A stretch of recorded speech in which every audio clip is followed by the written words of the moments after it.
You're listening to Championing Justice, a personal injury podcast, where our host, Darl Champion, discusses the ins and outs of running a personal injury law firm, interviews expert guests, and discusses start law issues. You can listen and subscribe to the show on Spotify, Apple Podcasts, or wherever podcasts are streamed. You can also watch a video version of each episode on YouTube. Our channel is linked in the show notes. Enjoy the episode.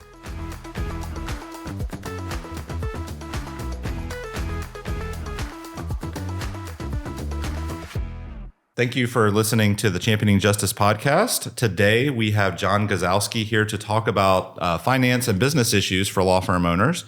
Thanks for joining us, John. Happy to be here. John, tell us a little bit about what you do with your current job and what you can do to help law firm owners. Well, my wife always cringes when she gets that question because I don't ever usually do just one thing. But as far as it relates to law firms or plaintiff firms, is currently my firm offers fractional CFO services to a select group of law firms, and that just comes from almost 20 years of working with plaintiff firms, and both doing accounting as well as helping with operations, and in some cases, being the CFO. My business partner, who's also a CPA, has spent time at a couple firms as a CFO. So we've had lots of experiences. How did you get into the law firm industry? Well, I guess law firm industry in general, but also personal injury in particular, because it sounds like that's your specialty.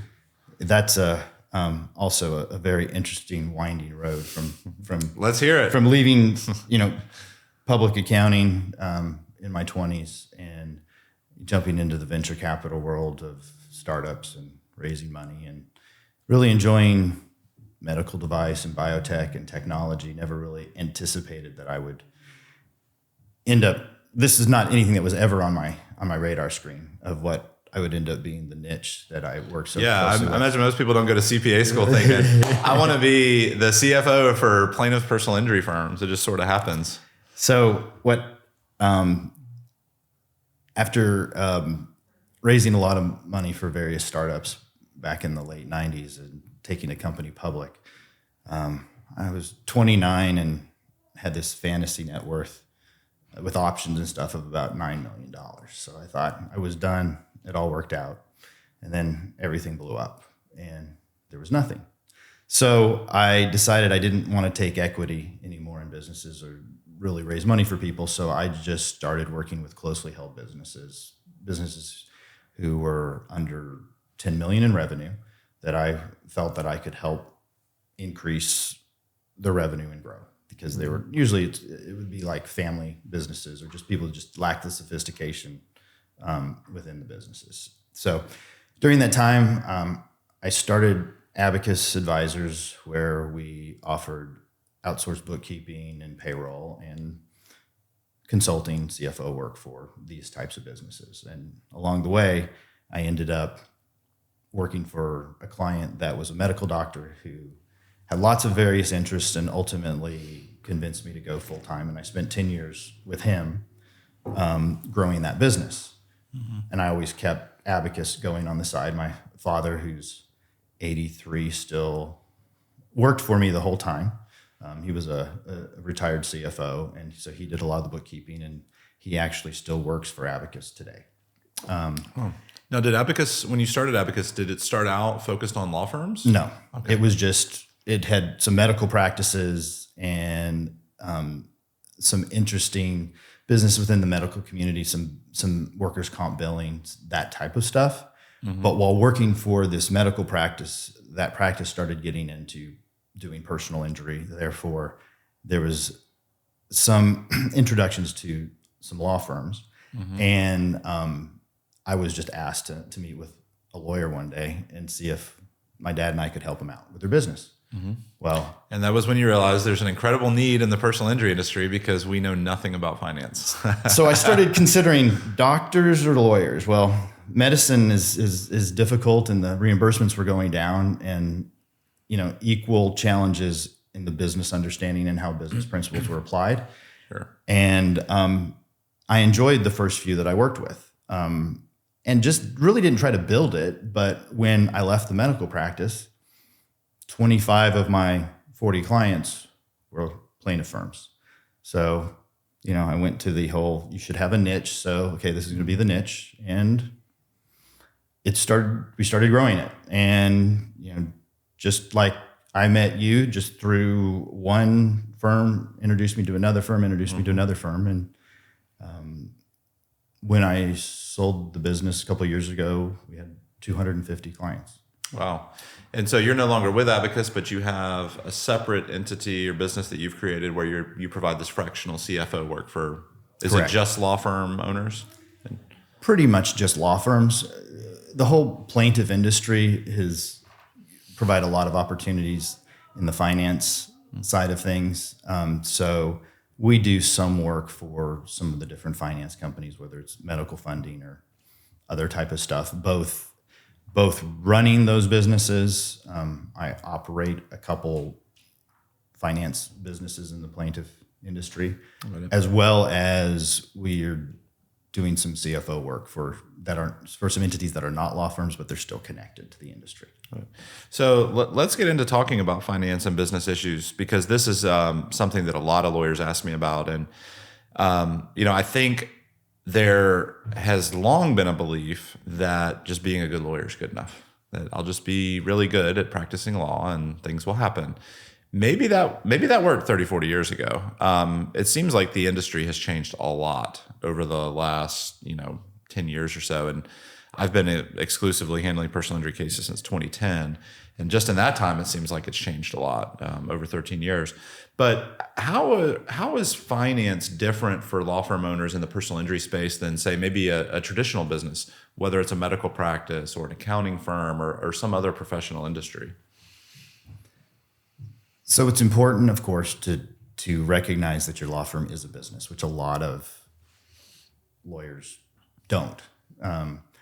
But also a lot of doctors don't, and a lot of other business people don't think of the business aspect of what their business really is. The difference, though, is medical practices, traditional retail businesses, even law firms that bill by the hour, there's a lot of similarities in just kind of the business rules or approaches that you would apply. Plaintiff with contingency fees just adds a whole different animal, which can be really, really good. And if you are good at getting large settlements or you do find really good cases, you're able to, a lot of mistakes are covered up. While at the same time, if you are running a high volume pre-settlement practice, there's a lot less latitude for mistakes. You have to, maximize those cases, or you're not going to be able to keep up with the dollars that it costs to maintain the referrals coming in and the staff required to work through it. So there's just a huge continuum within it. So therefore, the information and also a lot of the information or a lot of the strategy or a lot of running these businesses is actually pretty squishy. So relies on experience and intuition and deciding what you want to be.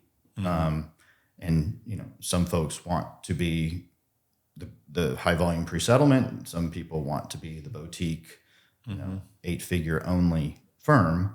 And then others strategically like to have the continuum. And so the important thing that I see with the contingency practices that from a business standpoint, from a finance standpoint, is the things that are solid, the numbers that you do know, you need to make sure that they're right and that they're really right. And you need to understand them because there's so much unknowns in between that you have to interpret to make those decisions. What are some of those knowns that law firm owners need to know about when they're looking at their books? Sure.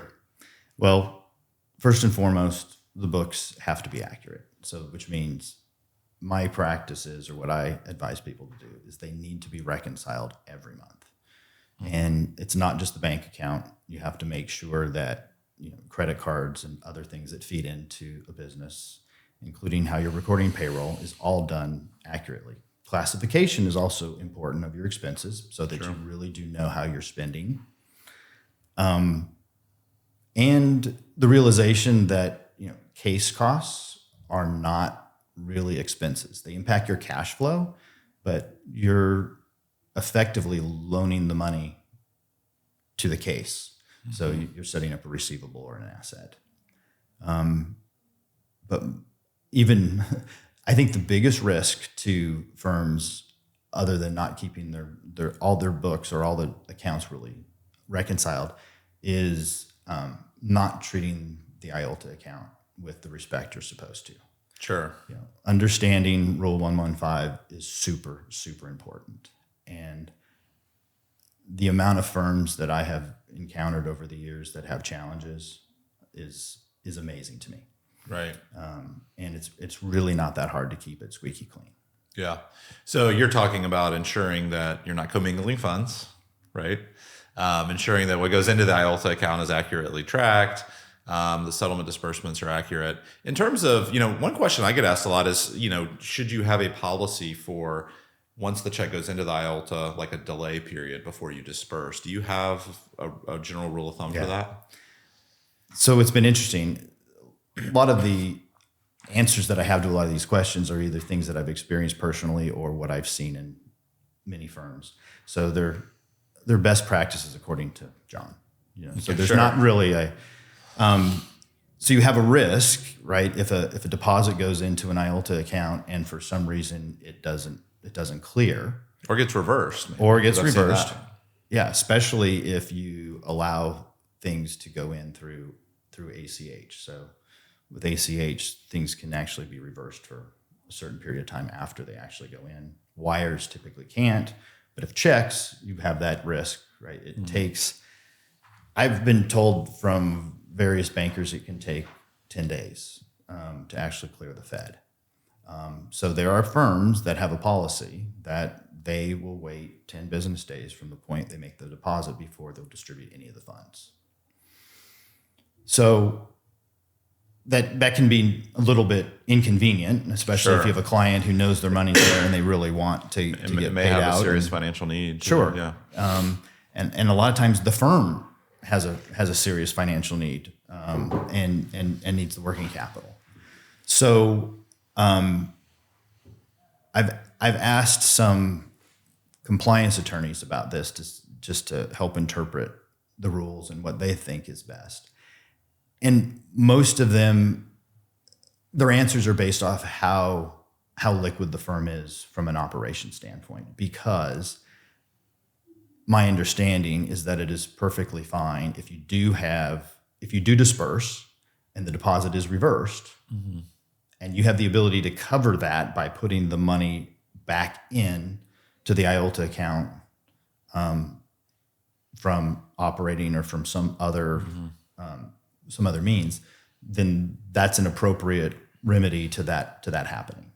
But if you're talking a $2 million settlement check that gets reversed, you may not have that kind of those kind of assets to fix it. So I see that the decision being any type of policy tends to be inconsistently applied because they're considering the insurance company, they're considering the amount.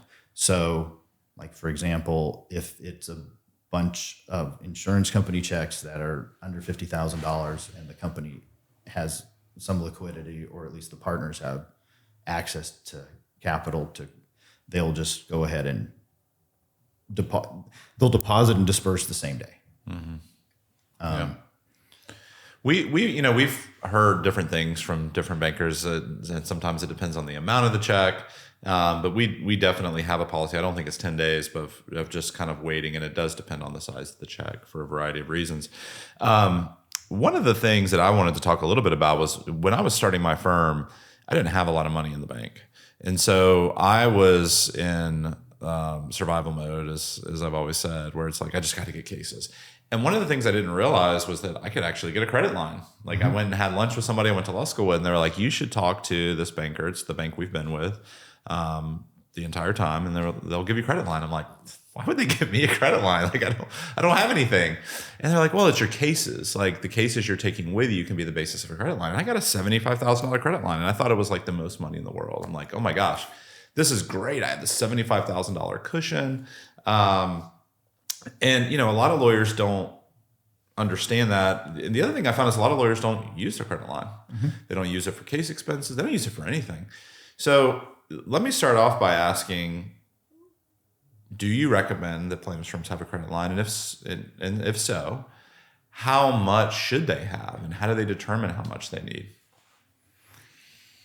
There's a lot of ways to start this answer. First of all, just it's a lot easier to get a credit line when you don't need the money.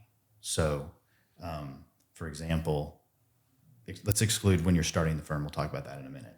But if you are having a really good year and you don't have a credit line, apply for one, because it costs very little to have a $500,000 credit line and not use it, as opposed to when you only have 3 months of money left and you have no case that's going to settle till the following year. It's going to be a heck of a lot harder to go to the bank and ask them for that credit line. Mm-hmm. Traditional lines of credit through banks are challenging at some banks and easier at other banks. And it all comes down to the banker's knowledge or the institution's knowledge of contingency firms. So therefore, not all large banks are friendly to plaintiff firms. Some are. Mm-hmm. But a lot of the community banks, if they have a niche in that area, can get to a point where they can take some risk with it. So we talk about the case list, and the case list is the most valuable asset that a law firm has. It's basically like accounts receivable, right? Yeah, but it's not on your books. Mm-hmm. Okay, because it doesn't fit the accounting criteria of being measurable and knowing the time period in which you're going to collect it. But somebody with some experience can evaluate a case list and say, this is worth at least $20 million. It could be worth $50 million, but it's worth $20 million. Mm-hmm. So although banks can't necessarily, because of certain regulatory rules, can and won't take that as collateral, it's definitely something that they can feel some comfort of how collectible or their line of credit is going to be. Mm-hmm. So they have to base it on other things, especially when you start out. They're gonna look at your cases. They may not even have a lot of history with you, so they're going to rely somewhat on your personal assets, and many won't encumber specific personal assets, but they're always going to ask for personal guarantee. Right. I mean, I don't care if you do $50 million a year in revenue and you go get a line of credit, they're still going to ask for a personal guarantee. And a lot of people are against personal guarantees. And quite frankly, I don't really understand why. It's, if you're going to ask somebody to take a risk on your business, why won't you also take the risk on the business? So, specifically, there's an opportunity to look for banks that understand the plaintiff world, both at the beginning and when you're running the business or have several years under your belt. I'm a big advocate of using lines of credit. Okay. It made a whole lot more sense when interest rates were 3% and 4% and 5%. Right. However, you have to consider what the alternative is. The plaintiff firm can be a giant roller coaster. And if you don't have substantial savings that you leave in the firm or that you take out of the firm, but you're willing to put back into the firm, then a line of credit is an awfully nice safety net when you're trying to evaluate how long can you endure with no revenue coming in. So I like to see lines of credit used for two different things. And some people are even able to have two separate lines of credit, so they can be segregated. One being a working capital line of credit, the other being one for case costs. Case costs. And that's what we do. We have two separate lines. Some smart person probably advised you to do that. Probably. So therefore, you can, instead of using your own money, your own after-tax money to finance the case costs, you use the bank's money. And interest accrues. And you just pay the interest, and that's just a cost of doing it. Some states allow the lawyer to pass the interest on to the client. You just have to be really careful that your state allows it, and that your engagement letter or retainer agreement, whatever you call it, and you're doing it right, allows you to do it. Yeah, we don't do it for a few reasons. One, I've always felt like it's kind of, I don't want a client to feel nickel and dimed. And I felt like the goodwill that I'm able to build with the client, the value of that far exceeds whatever I'd recoup in interest when they see that interest item. The other thing, when I started my firm and just didn't have a lot of people, I'm like, this would be a pain in the butt to do it. It is difficult. And so I'm like, I'm just not going to do it.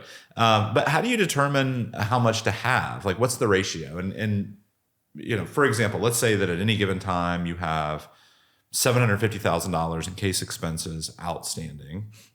And let's say your monthly overhead's, $250,000, $300,000 a month. How do you determine, okay, how should my credit line correlate to those two figures? Like with most answers, you will ask me, it depends. It's very, very important, I think, with lines of credit in general, to get as much as the bank will let you have, because not using it is not that expensive, but having it can be exceedingly valuable. So for example, if many firms that start off will get under 100, but then after a couple of years of operating, they'll get up to 250, and then they'll get up to 500. I see no problem with having a $500,000 to $1 million line of credit that you never use from a working capital standpoint, because it is there. It can give you a lot of peace of mind. On the advanced or on the client cost side, you just have to look at your client cost volume over time and where you're taking the firm as far as growth, and do your best to predict what you're going to need it for. Remember that it's not always just growing as you're settling. It's also going down. So yeah, ours is more like this, and over time it's gone up because the size of the cases that we've handled has gone up, the complexity of them. We've started handling more medical malpractice cases. Those are very, very expense-heavy cases. But then, if your biggest case has, we've had cases with $200,000, $250,000 in case expenses. Well, all of a sudden that comes in, boom, you can pay that down, but then it quickly goes back up on the next case. Sure. But I've found that it is best to ask for the money when you don't need it. Typically we've only, tapped into our expense credit line. Because I have realized that it makes zero sense to be using cash to fund your case expenses, your own cash, especially because of the tax disadvantage that you already have, that you are getting revenue that's going out, you're paying taxes on that revenue, and then you don't have the money either. Right. It's like a double whammy. So, I strongly advise people to use that credit line for case expenses. The one challenge that I see too when we talk about credit lines and how's the lawyer planning for things is, how are you paying your taxes? How are you planning for that? And it is so unpredictable. And I've had time. I think last year we overpaid like a ton of money in taxes, and it's like, wait, why did we do that? Like, I would rather underpay than overpay, because even the years that we've underpaid, I've never had a penalty. Like, there's always some safe harbor, and I don't know all the tax rules, but there's something that happens that we don't have to pay a penalty. But how do you advise law firm owners on tax planning? That is I chuckle because my father was the one who worked with the first 30 firms very closely and would be asked those questions. And even to this day, many of those lawyers, but I'd love to mention, but it would not be appropriate, still listen to what Frank told them to do, which was take 25% of every legal fee that comes in and put it in a savings account, so that when your CPA tells you how much you have to pay, but your quarterly or whatever, that you have the money. So, and those that have followed it are really, really, really happy because they just don't deal with surprises. However, that money is then not being used. Sure. So, there's a real important, I think, I still think it's important to set it aside. Maybe not necessarily just an automatic percentage, but based off your prior years, you have an idea what you are going to need. And staying ahead of it is important. It does cost you money if you don't make the timely payments. But sometimes you don't have a choice. Where are you, the firm's running out of money, where are you going to borrow from? And you're choosing between, do I put money out of my brokerage account back in, which a lot of people seem to have a problem with that. Once they've taken money out of the firm, they don't like to put money back in. Mm-hmm. But I would argue that if you're going to pay a bank 10%, why not pay yourself 10% on it? If depending on what you're doing with your money and stuff. The other thing is simply that you. I have seen people use the IRS as the bank. They won't pay their taxes, and the IRS interest rates aren't insane when you go to work out an offer and compromise to pay overtime. I don't advise it. It doesn't look good on your credit. It doesn't, you have to hire a tax attorney, but I've seen multiple people employ that strategy. Roll the dice. Yeah, as plaintiffs' lawyers, and we talked about this before we got on and started filming, it's very squishy, and you have to kind of have this gut feeling and this huge appetite for risk. One of the things I want to talk about are kind of changes in the industry, and I'll lead off this conversation with what I've observed. Mm-hmm. So it seemed to me that there used to be a stigma with advertising lawyers, and to some extent, I think there still is among certain people. They're just like, I don't want to hire an advertising lawyer. But there's been this huge proliferation, in my view, of just the number of billboards I see, the number of TV advertisements, radio ads. Like when I'm listening to FM radio sometimes, local station, it's not unusual to hear 5 to 6 radio ads during one commercial break, while another law firm's display is on the radio, and you're like, what is going on here? And I want to talk about that just from the standpoint of business models and how it's affected people's business models, because I think there's some thought, like if you're a doctor, hey, I'll just be really good at what I do and I'll get business. I'll be really good as a lawyer and get business. I do think it's easier to be a really good lawyer and be successful than to be a crappy lawyer but a good advertiser, for what that's worth. But what changes have you seen in the industry since I guess let me first ask, when did you start in the industry? What year were you really doing a lot of PI work? It's been about 19 years. Okay. So when I really started. So early 2000s. Yeah. So what changes have you observed since that, over the last 2 decades in terms of the market and how firms have been structuring their business models? Probably less than you would think. During that time, I haven't done an accurate count, but probably been involved in starting 60 to 80 firms from the beginning, with all different types of business models, from the, we only want to do litigation, specialty litigation, high-end litigation, to we just want to do litigation, any type of litigation, and then people who do the continuum. A lot of them, though, had these referral relationships. So, whether you're doing litigation or doing just pre-settlement work, they had firms that they were connected to that would give them what they wanted, because the firm had an abundance of them and wasn't in that area. Not a lot would put a lot of money into advertising, or believe that advertising was going to be the way that they were going to get most of their cases. Of course, after paying large referral fees for a while, they would look to figure out ways that they could organically bring it in. So of course your websites and the SEO and the pay-per-click stuff was going on. And of course there were always big names on the billboards, but as you pointed out, there's a lot of billboards up now. In fact, it's pretty interesting as you're heading to the airport going downtown with Grady, and you look at like 9 billboards at the same time. It's usually 9 different firms all displaying at the same time. Sometimes with the digital ones too that rotate, it's different law firms on exactly. rotation. My kids hear the names around the house of clients, and we'll be driving around and they'll say, "Oh, that's a client, that's a client, that's a client," and it's funny to see these things, but the amount of money that has to be put into these advertising campaigns, especially to be competitive in this market.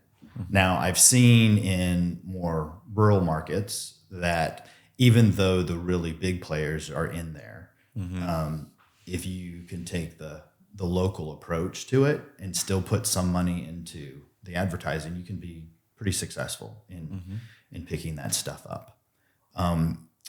But I would imagine, so of these firms that I was involved in starting, I only know of 1 or 2 that don't exist today. So it seemed to be that if you were a good lawyer and you just went out on your own, it just worked out, that you figured it out. But I haven't been involved in starting any firms in probably the last 5 years. So I don't have the recent perspective of how those folks have fared. But definitely have seen this switch to the advertising, and I'm not sure where some of this money is coming from, because it can be an enormous amount of money that people are spending. Yes. I mean, again, I'm not going to name any names, but because I think everybody who's listening will see them on the billboards. But I mean, there's some that it's just amazing, how many dozens of billboards you see around town. I think the one thing that I would advise people, and you could tell me whether you agree with this or not, is the people who try to dabble in billboards. Oh, I'll get a couple billboards. It doesn't work. I mean, billboards are not a lead generation platform. They're a name recognition, a branding platform. Oh, I see Morgan & Morgan all the time. I see Montlick all the time, whatever. If you're a firm like ours that isn't in that space, going and putting up a billboard on 75 it's going to do absolutely nothing to you. You might as well take the money, put it in a pile in your parking lot and light it on fire, because you'll at least get some pleasure from watching the money burn, maybe, starting a fire, keeping warm. But that money to me is better spent on digital, because I think digital marketing is the one area that attorneys can somewhat level the playing field. But even there, I see a major mistake where some people dabble in SEO. Hey, I'm going to spend $5,000 to $10,000 a month for a year and just see what happens. You're not getting anything. Now, maybe if you're in a rural area, maybe that works. But in Atlanta, it's not working. And so I think the biggest thing that I would advise people is figure out what your identity is and where you want to get your cases from, and build your marketing structure around that. And, we've talked about this on our podcast. I have a diversified marketing source. We decided when I started my firm, I didn't want to be overly reliant on attorney referrals. But I also didn't want to be a direct to consumer type firm. I didn't want to be, on billboards, TV, and I'm not knocking that. That just wasn't my business model. And so what we've tried to do is just diversify that strategy and say, okay, I want to have attorney referrals over here. I want to have some direct hire from clients, or I want to have from client referrals and some direct hires from maybe SEO or some other platforms. And it's fluctuated over the years. I mean, there's definitely been times where it seems like the pendulum swings far to the attorney side. Right. Other times where it's like, hey, we're not, especially during COVID, there weren't as many attorney referrals. Right. Then it goes back to SEO. But I do think the one thing that has changed is you can still be a really good lawyer and get business. But I think just the volume of referrals, at least on really good cases, has kind of changed, unless you're in a niche practice. Because I do think some firms are trying to copy the Morgan & Morgan model, which is we're going to build a trial law firm. And, I think some people know how I feel about the Morgan & Morgan business model. I personally, think they've got some phenomenal lawyers, but I just don't think it's great for clients if they've got, one of 200 or 300 clients with one lawyer. It's just not feasible, even if you get a good trial result. Client experience probably isn't desirable, but they are keeping their cases. They're not looking to refer out, again, unless maybe it's a niche area. And so I do think it's more important now than maybe 20 years ago for attorneys to look at, okay, how am I going to generate my own business so I can at least have a source that makes me self-sufficient. Yeah. I think it's very hard to figure that out. And as an accountant, marketing expenses drive me crazy, right? Because most of the time you can't attribute the dollar spend to what we have a suite at the Falcons game. We're like, do we put this in? Right.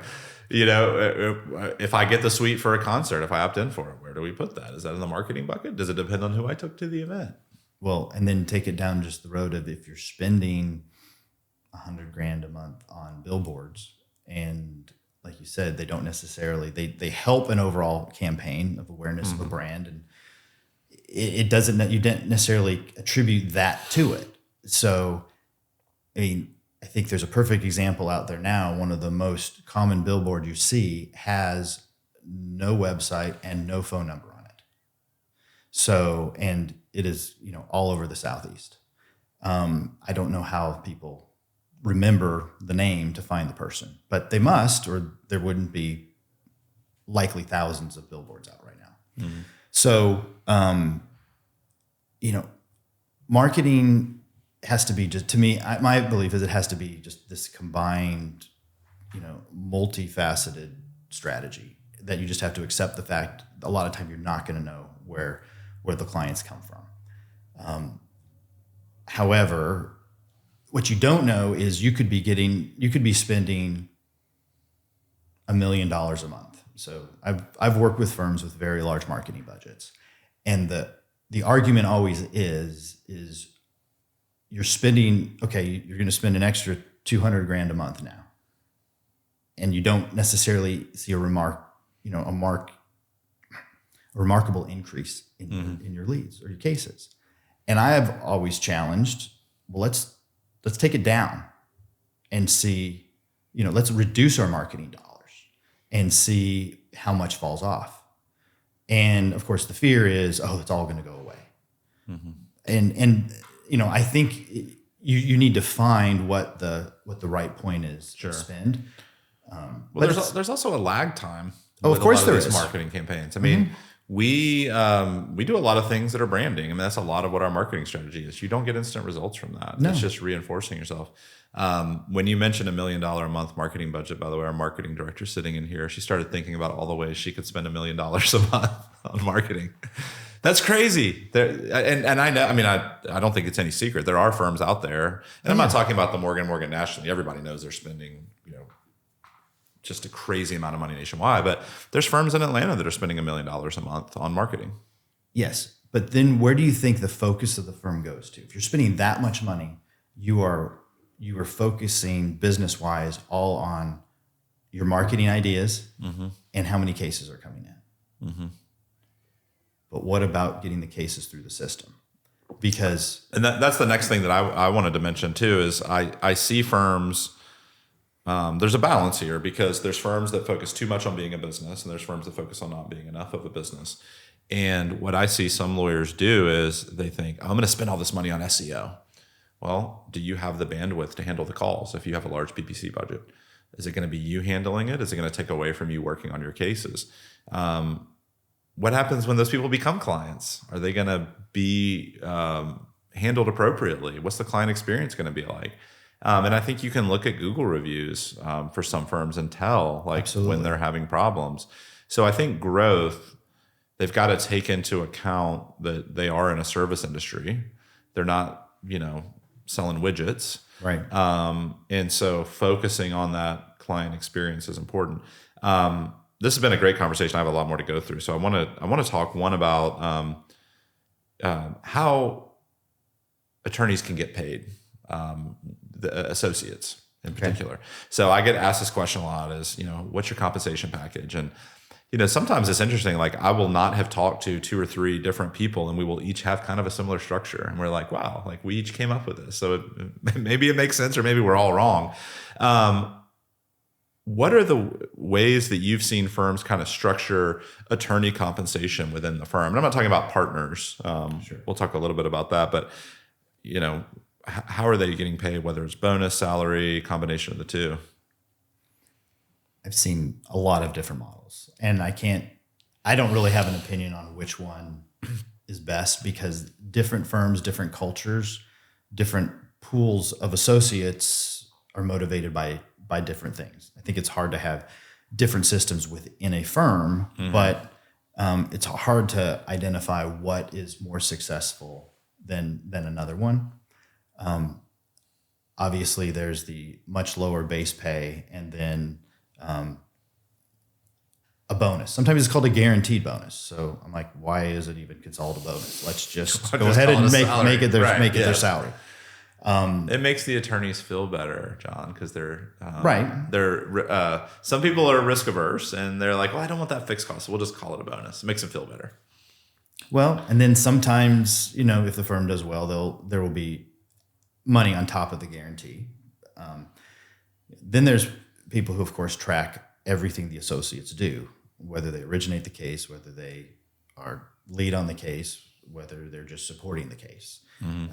And they have, very objective measures and percentages of the fee that get assigned to that associate.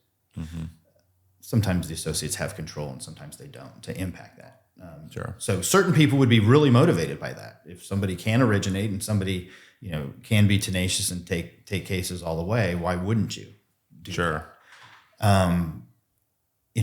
And then I've seen, really unique situations where there's people earn through accomplishments, somewhat subjectively, earn shares of a bonus pool over time. Sure. And then, the firm commits to taking a certain percentage of profits every year and putting in that pool. And then depending on the shares that you own, or that you not own, but that are allocated to you, that impacts You how get much like of that some sort of credit based on this subjective criteria. Yeah. And that can work out really well, because people get motivated and like being rewarded. And one of the things I really like about that model, and I've seen this in a couple firms, when they have, outstanding years, everybody does ridiculously well.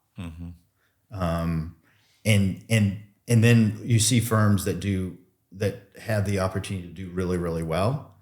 And, the staff knows, the associates know that you've had a good year, whether they see the books or not. They're going to know that, $25 million has come in the door in legal fees. And they're often left wondering, well, why wasn't more of it shared? And I think there's finding that right balance. Yes, I've been a business owner and had 25 employees, and we actually tried to implement the pool thing, and they didn't want it. It was unanimous. We finally weren't getting the response that we wanted out of it. We went to everybody. What do you want? We just want a good salary. Yeah. We don't want any variability in our compensation. I'll tell you, I think for me, the one thing that I think plaintiffs' attorneys, because there is so much uncertainty, and it is an unconventional industry, because it's all contingency fee, they have a tendency to want to do and copy what somebody else is doing, because it gives them comfort. It's like, well, right. If I do it and it fails, at least I failed doing something that everybody else was doing, instead of going out on a limb and trying something right. new. But I think what I have found over the years is you have to figure out, okay, what is your business model? What are the motivations I want to have? Because however you structure your pay is going to influence behavior. Yep. So for example, if you're strictly commission-based, to me, you're fostering a culture that prioritizes settlements. And maybe that works at a settlement mill. But if you're focusing on a firm that is going to work cases up to trial, and you want to get maximum value, it may not be the best.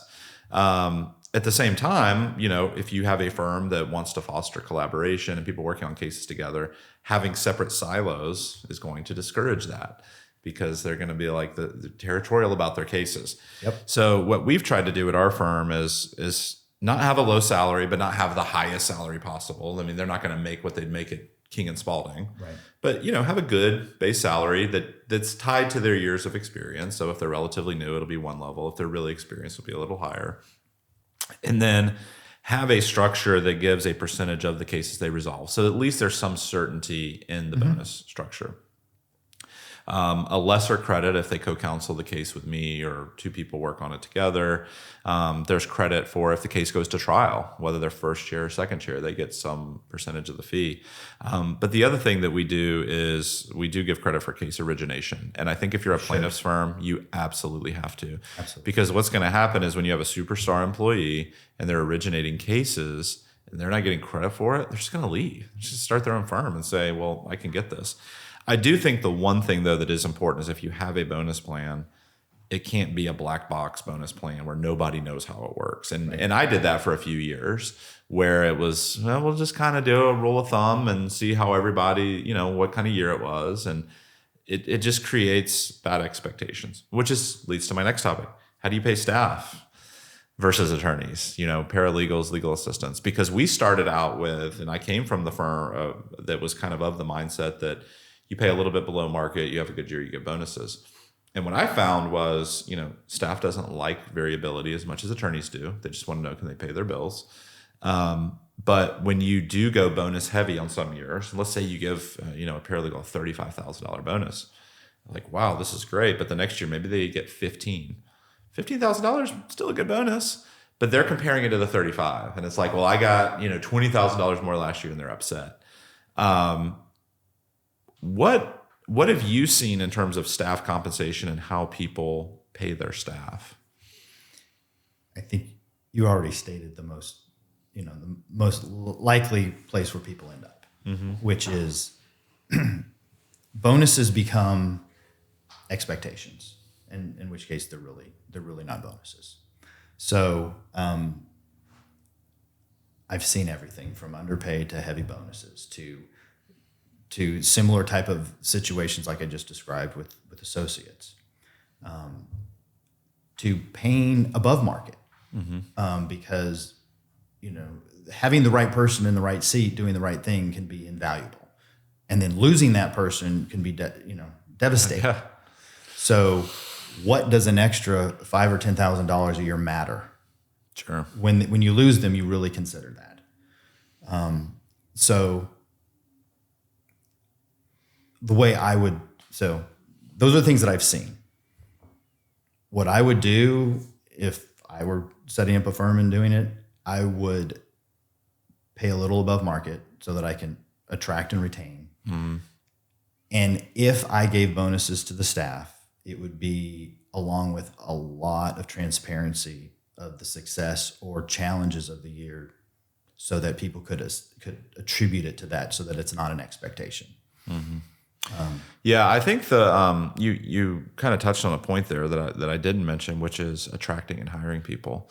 When you're looking to hire people, particularly those who are maybe at a defense firm where the salaries are higher, it's very difficult to tell them to take a $20,000 pay cut and just trust you. Right. Just trust me, you get a bonus, because they got bills to pay, and they want that level of certainty. So we went away from the model of let's pay a little bit, slightly below market, and then give, even if we have kind of like an okay year, they're still going to get a bonus that kind of gets them to where they were maybe at a defense firm or what the market is. If we have a great year, we're just going to give a huge bonus. We moved away from that to more certainty, paying, at market or a little bit above, and then capping bonuses at 10% of base salary. So we tell the staff, and that doesn't apply to attorneys because they've got their separate bonus structure based on case origination and case resolutions. But, it gives some certainty, and it allows them to kind of understand what's going on. But then with that, we instituted a 401k. So we started not only with the match, but the profit share. And the profit share is, to me, kind of a win-win, because then you can tell them, hey, we had a really great year. We're going to give everybody X percent of their salary in a 401k. And you also get some tax benefit to it too. So that's kind of my thoughts. But transparency or visibility of that is really, really important. And I had a client a couple of years ago come to me and say, my staff really don't understand what their compensation package really is. So can you build out a grid so that they don't just understand the fact that they have this base, but this amount of their insurance is paid, and the 401k match, and the profit sharing that's allocated to them. so that people really can see what the whole package is. Yeah, I mean, I think for health insurance is our third biggest cost now. I think maybe second behind salary. It's more than what we own the building, but we rent it through an LLC. But I think it's astronomical. Like it's really high, and so I think it's important to tell people, hey, it's not just this base salary. It's this, especially when you're paying 100% of the health insurance, which we do. Very, very generous. And we have a good health insurance plan, and we contribute also, if they have family members, a percentage of that. I have to talk about one topic though, and I have a couple more I want to talk about, but one topic that just always confuses me and gets me tied in knots when I'm thinking about it, and other lawyers too, is how do you know when to hire somebody, when to add to your team? Because when you're on the defense side, it's easy to make a dollar and cents calculation, right. Or any firm that's billing by the hour. Hey, I can hire this nurse paralegal and bill them out at X dollars an hour, or paralegal, legal assistant, or whatever. On our side, you can't really monetize it that way. And I'll give you the example of a nurse consultant that we hired. I knew we needed one because I was spending way too much time screening med mals. I was spending too much time reviewing medical records, and I knew we needed one. But I can't bill her out. I mean, I guess I could, but we don't. But how do you advise firms on when do you know when you need to hire somebody? Because I'll tell you, I mean, I know a lot of things, what I've done is kind of like just gut reaction. Just like, yeah, it just seems like, we kind of need somebody. What do you tell people? So that question is probably the most difficult question to answer. And I've received it many, many, many, many times over the last 20 years. Because it's a depends, but it's also a really complicated. The process to figure it out with anything other than a guess is a complicated exercise, because it involves both financial stuff, the ability to do some forecasting of what's going to happen, as well as factoring in a lot of non-financial stuff that in the event, if you keep up with your case management system, some of the non-financial metrics can be helpful in figuring that out. But many times the case management system is a bunch of garbage, and you can't rely on it. So let's just take an associate, for example. That's very much going to be an analysis of, obviously, caseload, expectation of where it's heading, the capacity of the existing associates. But at the same time, you're going to have to contemplate, can I free up the existing associates with support staff? Can I add more paralegals or legal secretaries so that we don't have to hire the associate? There's tasks at least that are interchangeable when you're figuring out that staffing position. But once you've figured out what your staffing formula is, and you I also know that a case, especially in your situation, but in many firms, a case is not a case is not a case. They're each individually very different and require all kinds of different attention. But to the extent you can average or try to normalize that, you try to figure out how many you need in each pod that can handle so many cases. It's just, it requires a lot of this CFO type level analysis and a lot of gut. So I think that a lot of times when I'm asked to figure that out, it turns into, if you really want an answer that's not just based off of just my gut, then I'm going to take you down a road of asking a lot of questions, digging into a lot of data, and trying to come up with, if there's not a structure already in place to try to make that an educated guess, then I'm going to suggest that that's built, and then you're going to find out how accurate that is over time. So, I'm sorry, it's an it depends, and it's a hard thing to figure out. I'll tell you there's several challenges that I found. One is, okay, I already have this type of role in the firm, whether it's paralegal, attorney, whatever. When do I need to hire for that? That still can be a challenge, but it's a little bit easier. What's really difficult is, when do I create a new role? So, we have a marketing director now. We haven't always had one. I didn't have one when I first started my firm. when do you realize you need to hire one? We have somebody that does the videos with us here filming the video today and the podcast. How do you know, we don't have to have that, but I knew it would be an asset to the firm. We have an operations director. There's all sorts of roles that, I think personal injury firms can have. And the only advice I could give people just from going through it myself is figure out, how do you want to be structured? What types of cases are you going to be working on? What are the types of things that need to be done in the cases? You can't always, you're always going to have to answer discovery in a litigation case. You're always going to have to schedule depositions, those sorts of things. There's certain unique things that vary by case, but you can put most, maybe 75, 80% of it down to, okay, these things need to be done. Then, kind of build that structure around it. The other thing as a law firm owner that I've realized is, I like the business side of it in terms of coming up with ideas and seeing them implemented, but I don't like being in the weeds on processes and procedures and things like that. Like I actually like working on my cases.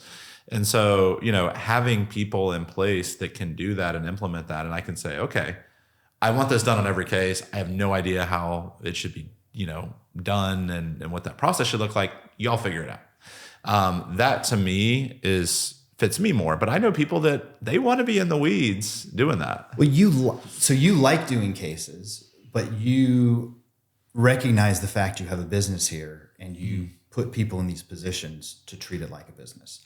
And I think that's really, the answer to your question is do you want to treat your law firm like a business? Do you have the ability to? Do you see the benefit of it, or do you just want to treat it like a law firm? One is going to be very proactive. One is going to be very reactive. And if you're proactive and you have people who are there to work on the business, so you work on the business and you also work in the business.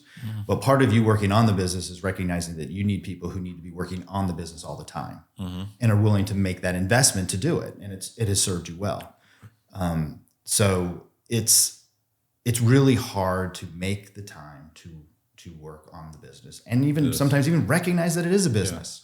The other thing too that I've tried to, I've read this good book called Essentialism that a friend of mine, we talk about it sometimes, but it talks about kind of focusing on what are the essential things that you need to do in your business, in your life that kind of add value. And I've tried to cut away as many of those non-essential things. It can be as simple as, hey, I'm writing a brief.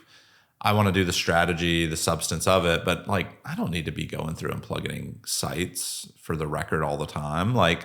That is something that in the past I would have not delegated because it's I don't want to push my work off on somebody else. But at the same time, it's I don't have to do that task. My time would be better spent over here, shifting to this other case to give direction. Maybe there is a key deposition I need to take or key depositions. But some of these other ones, pretty routine, I can delegate that. And it really allows you to kind of maximize the amount of things you can work on when you approach it that way. Let's talk about common mistakes lawyers make to wrap this up. You already touched on one, commingling funds in the IOLTA account. Yeah, that's a big one. That's a disbarable offense. The state bar, in my view, could do a lot better in a lot of areas. They kind of, in my view, are very lax on certain things. But the one area where it's you're in trouble is if you're commingling funds, trust account violations. Do you recommend that law firm owners that start their firm, as soon as they start, hire at least some outsourced bookkeeper if they're not going to have somebody in-house? Absolutely.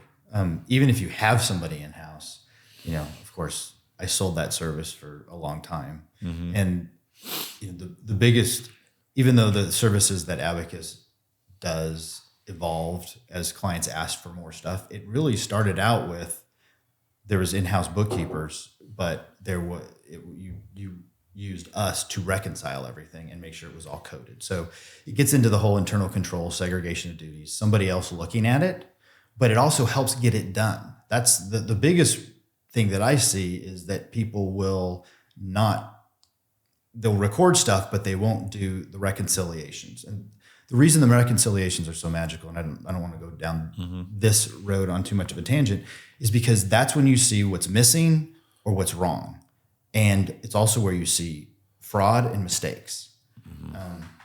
Banks make mistakes. I have seen in an IOLTA account a $500,000 settlement recorded for $50,000. Wow. all the disbursements went out, and it wasn't until it was reconciled that it was even determined that funds were being commingled, because most of those checks that went out were other people's money was technically being used. Yeah. So, I think it's essential. Do you recommend that lawyers move away from paper checks and do ACH or wire transfers for client disbursements? It's expensive. It's expensive to do that. Okay. I've been looking at that, considering ACH. Then you get into the whole verification of the account thing, and you get into and more people seem to be sophisticated in that area of intercepting the communications and giving bad information. There's no real good answer on the paper checks, other than just monitor it. Well, and going through the hassle of positive pay. What are some other mistakes, except for the kind of IOLTA things that you've seen lawyers where you're like, and maybe some common ones would be good, not just like the one-off where it's like, hey, this was a really bad idea, I can't believe this person did this, but ones where you come in and you're looking and you're like, I'm seeing a theme here among these personal injury lawyers. They're not getting this right. Well, a big one is expensing your case costs, putting it on the P&L. And what happened is there was a tax case on the West Coast that had an opinion about putting expenses on the P&L, but there were subsequent challenges to it. So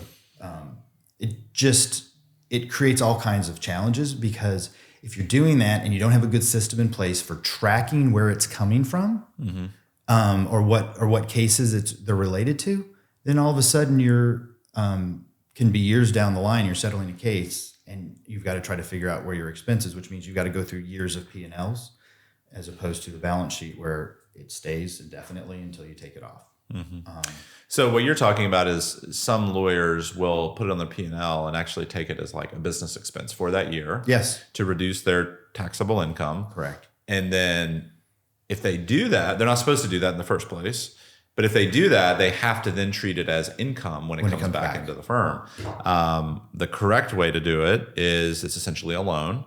You are paying taxes on the revenue when it comes in. And then if you're having to pay case expenses or whatever, like, just tough for you as the law firm owner. Right. And I will tell you, that can be very painful from a cash flow standpoint when you're in growth mode. Yep. Because you're, let's say that, you've got this fluctuation, but for the whole year, maybe your case expenses went up $500,000.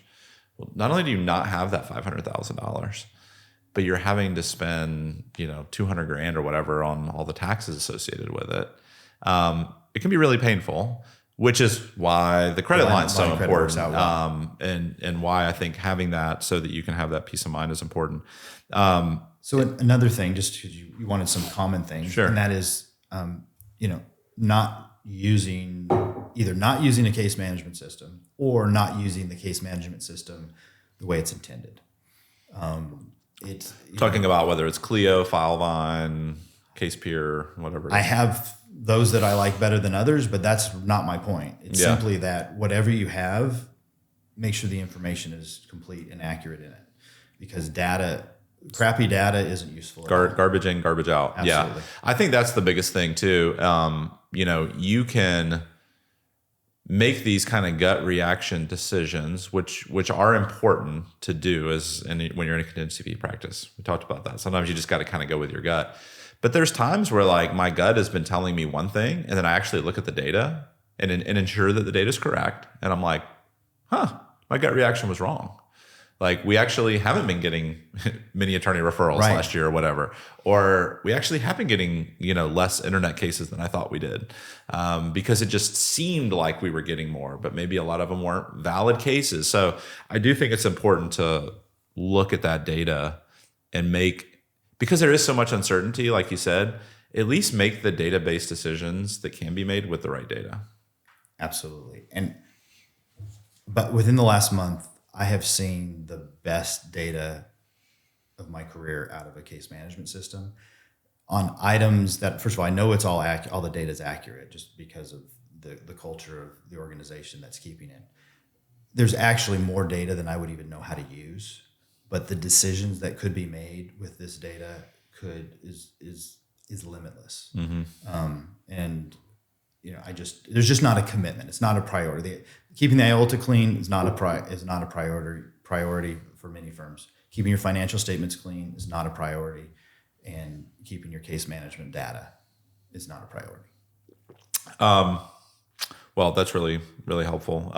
In terms of, law firm owners, and I don't know a lot about finance, do you have any recommendations for at least kind of the things they need to know in their firm, like to have their finger on the pulse of their firm and just, hey, you at least need to know this. You can check out on all the other stuff as much as you want, but know these things. I think it's two very specific things. Well, to me, the most important financial indicator of how healthy a firm is, and it's not even on the balance sheet, is the case list.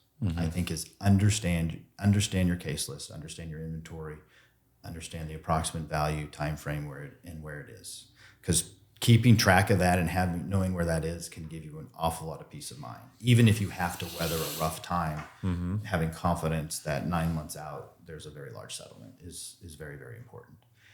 And then the other is just it's cash, and the two kind of play hand in hand, because the worst experiences that firms have, and it's when we end up doing an awful lot of work, is when folks are out of money or going to be out of money, and they have to survive 6 months. And then we have to get really creative with really expensive loans.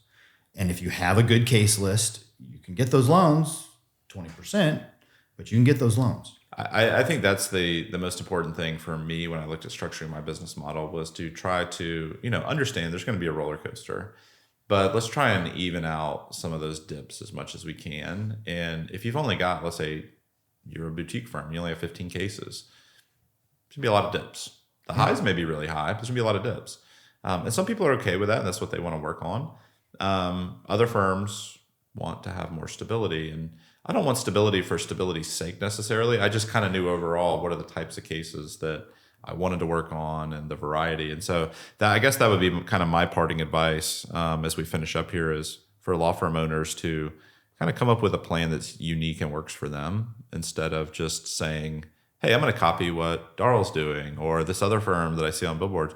Figure out, okay, what's going to work for you, and come up with something. The roller coaster can be really, really hard, and it's really fun in those big years.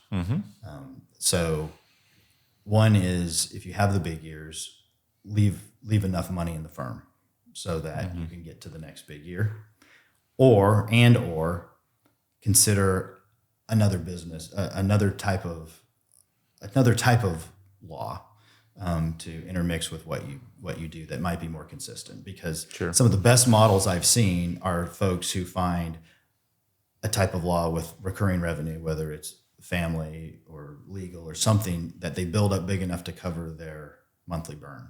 Right. So that enables them to really let that roller coaster run hard. I think the one thing too that I've seen a lot of law firm owners, particularly younger ones, start to get into is just alternative businesses. Investing in real estate and doing things so that their cash flow isn't solely tied to the law firm. Right. It's that they've got these other things out there going on. And so, again, to me, it's all about diversification. It's like a portfolio. The more that you've diversified across these things, when one thing might be going bad, the other thing might be going good, and vice versa. So how can people find you, John, if they want to talk to you and see if maybe you'd be a good fit for working together? The best way is just to email me at just john@accountcfo.com. Got it. All right. Well, thanks for joining us, John. This was very helpful. I've learned a lot, and hope everybody listening has as well. Great. Glad to be here. Thank you for joining us for the Championing Justice podcast. Please rate, review, and subscribe, and we'll see you next time.